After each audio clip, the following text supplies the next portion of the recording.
ভাই ভাবির বাড়িতে বেড়াতে আসছি, তা রান্না করে আমরা খাইয়ে যাব, ভাই ভাবিদেরকে খাওয়াই যাব, আর আত্মীয় স্বজন আসছে তাদেরকেও সবাই মিলে খাওয়াবো।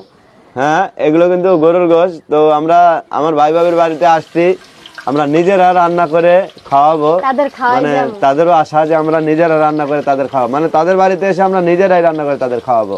তো সবাই একটু ভিডিওটা দেখবেন শেষ পর্যন্ত, আর ভিডিওটা যদি ভালো লাগে অবশ্যই একটা লাইক দিবেন। তো আপনাদের কাছে কি একটা লাইক আশা করতে পারি না? অবশ্যই পারি। ঠিক আছে, তো রান্নাটা একটু দেখবেন, সাথে থাকবেন আপনারা সবাই। নাড়াও এগুলো।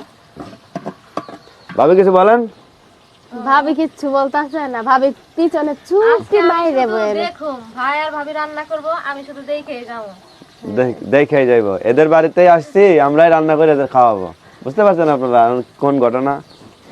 ঘটনা সবকিছু উল্টা। না তবে সারা জীবন মনে রাখবেন। আনার পরেই ভাই ভাবিরে নামাই দিছি মাংস রান্নার জন্য। হ্যাঁ ঠিক আছে, তবে রান্না করতে পারি, সবই রান্না করতে পারি। তো আজকেও অবশ্যই আসছি। প্রতিনিয়ত বাড়ি রান্না করে আমার জন্য, আমার ছেলে মেয়ের জন্য, আজকে ভাই ভাবিদের জন্য, এবং তাদের বাড়িতে অনেক মেহমান আসছে তাদের জন্য রান্না করবে।